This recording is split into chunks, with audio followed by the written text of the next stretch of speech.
So a lot of people have been complaining about the MKU format recently, last few days or so, and I want to explain how we got to this certain point and why many staff have, seen the current format as like a compromise between, fairness and practicality, and why we've been doing this since 2020 now.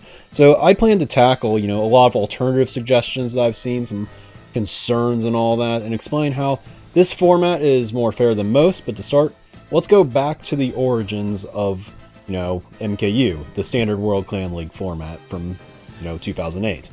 MKU evolved from the WCL format, and the WCL format was simple. There's 6 teams, 10 weeks, you play a double round robin. What that means is pretty much you're playing every other team once. Whoever has the best record at the end of the 10 weeks, or the best plus minus after, amongst the tied teams, they're the division winner. Pretty simple.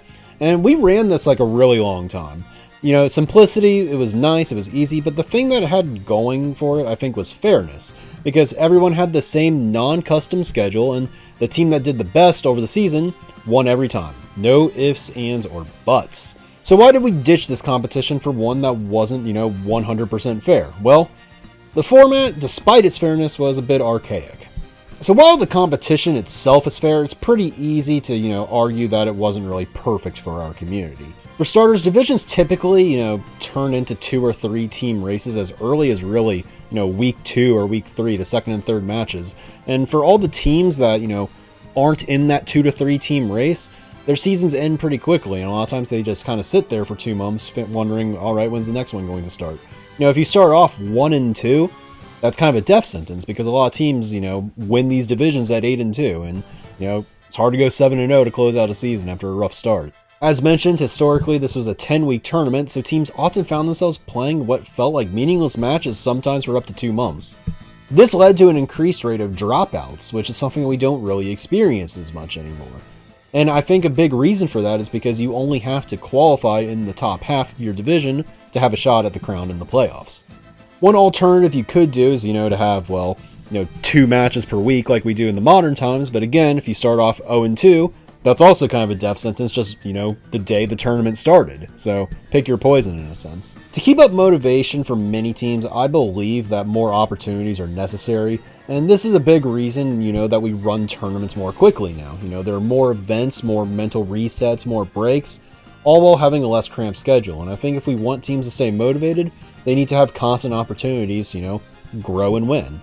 Outside of forfeits and motivation problems, though, the other big reason the WCL format was ultimately dropped was simply due to a hype factor that it felt at times impossibly dull.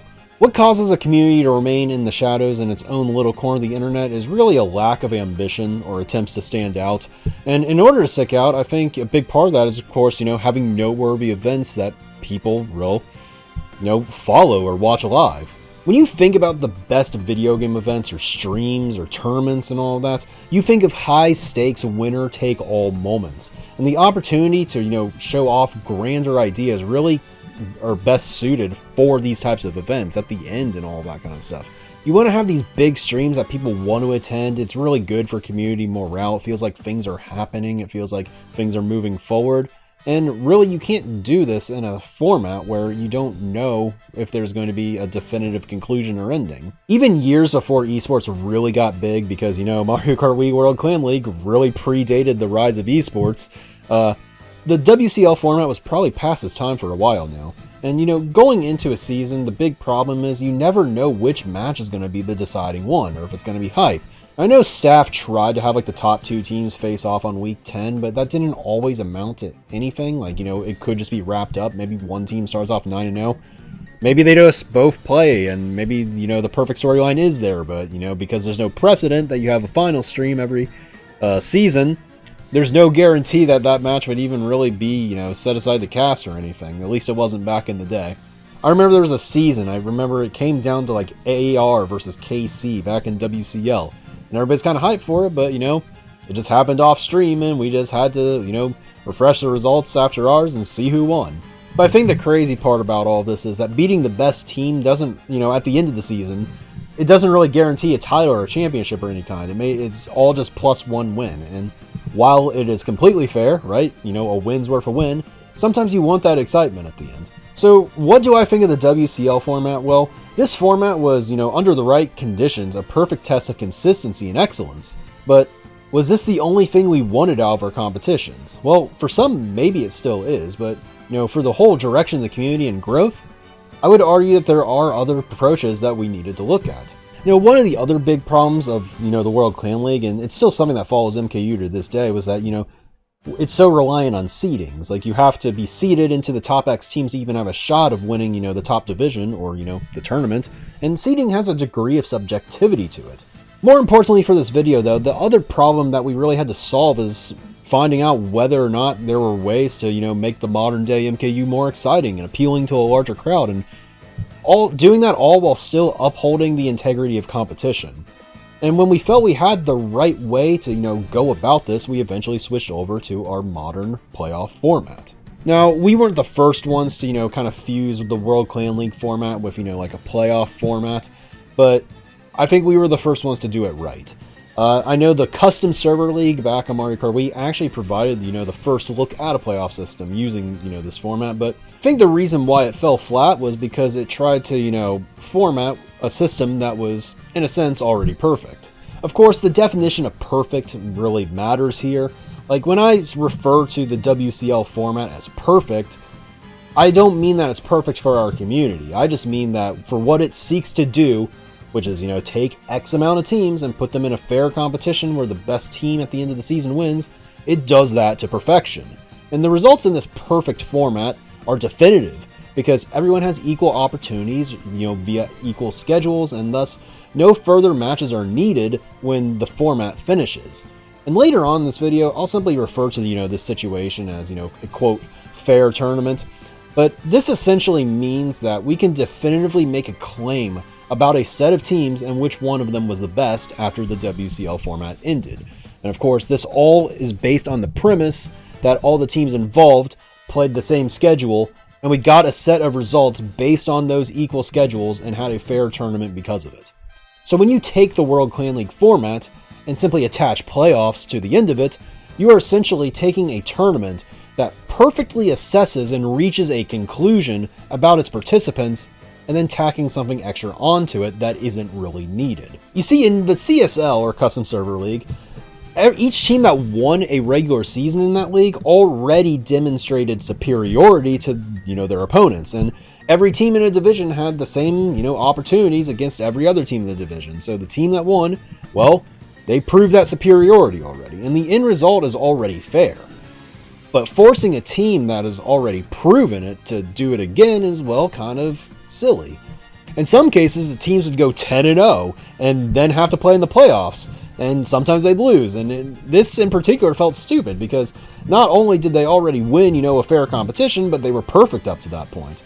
What really is weird about that is oftentimes, like when the season was done, the best team went like 10-2, and the second best team, they just played 14 games instead because they played 2 playoff series, or 15, and maybe they went like 8-7. And it's like, who actually did better?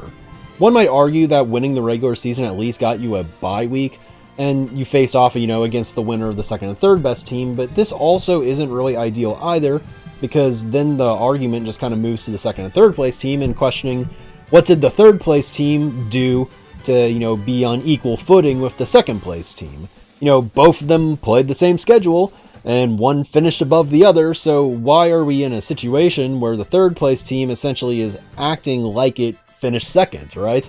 And when you think about this more, it's easy to see that as long as teams play the WCL format before the playoffs, there will always be an equal schedule, and there will never actually be justification as to why anybody's playing anyone in the playoffs, because we already know what their defined ranking is. So is there a way to solve this problem while still having a playoff system? Well, I would say there are certainly better alternatives. A perfect way may not exist, but this should at least get us into, the conversation about why conferences exist in MKU to begin with. In many professional sports leagues, at least all the ones that I follow, there's a presence of conferences or divisions, and oftentimes those dictate the schedule that a team's going to play over the course of a season.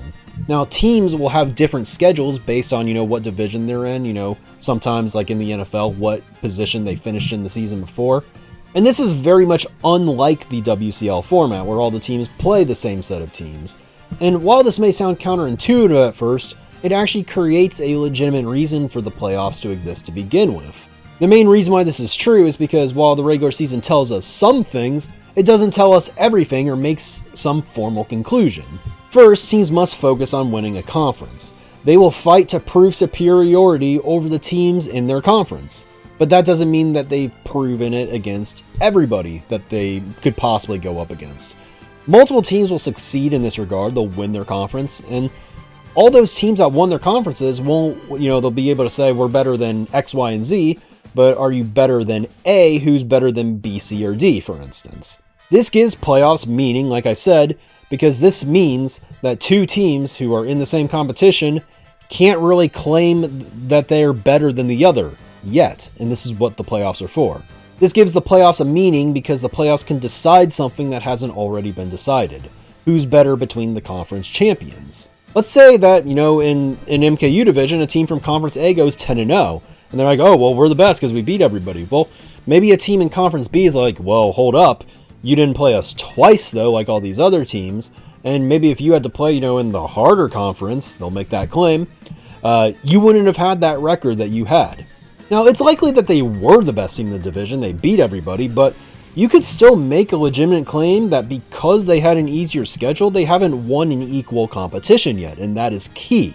Thus, the playoffs serve as a final proving ground. While a few people have claimed recently that, non-identical schedules are weird, they're actually an intentional decision, because the division isn't supposed to be wrapped up at the end of Week 5. It's supposed to be a setup for ultimately a final test. Now, one other common misunderstanding that I see is like how playoff seeding works. It's a common misconception I've noticed that the best team in the playoffs fights the worst team in the playoffs, 1 versus 4 and 2 versus 3, but this is wrong. First off, this would reenact that situation from CSL earlier where the 2 seed equals a 3 seed, even though the 2 seed finished ahead of the 3 seed, which is kind of weird and all of that. But more importantly, this is wrong because we actually can't make any formal declarations about who the best team is. The purpose of the playoffs is to find that out, and we can only properly rank the teams who have had identical schedules, so your conference opponents. So the only rankings that we actually have at this point are conference standings, and as such, the playoff seeds are based upon those conference rankings.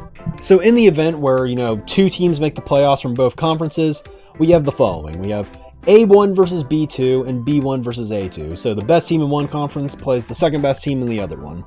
And while this results in, possibly having a conference rematch in the finals, this is still less broken than, the prior system we discussed. And if A1 faces A2 in the playoffs, for instance, this rematch can at least be warranted or seen as justified. And this is because A2 had to earn the right to face A1 again by defeating a more difficult opponent in the first round. This claim can be made because B1 outplaced B2 in a fair competition with identical schedules. So what happens if 3 teams make the playoffs from one side? Well, pretend that's Conference B, and then the matchups are as follows. You have A1 versus B2 and B1 versus B3. And many people believe that if, A1 had the best record, they should play B3. But this is not the most fair timeline, and the reason why this situation likely even happens is because Conference B dominated the interconference matches in these scenarios. This means that Conference B was likely way stronger than Conference A, and this is entirely possible because staff seeding is imperfect. It's difficult. You're not always going to get it. That's just how it is, and that doesn't matter how good of a staff team you have. This is going to be something we run into, imbalanced conferences. Importantly though, if you have B1 face off against B2, again you are discounting the Conference B championship in a sense, or the winner I should say, in the standings, in the same way that we talked about like the 2 versus 3 matches before.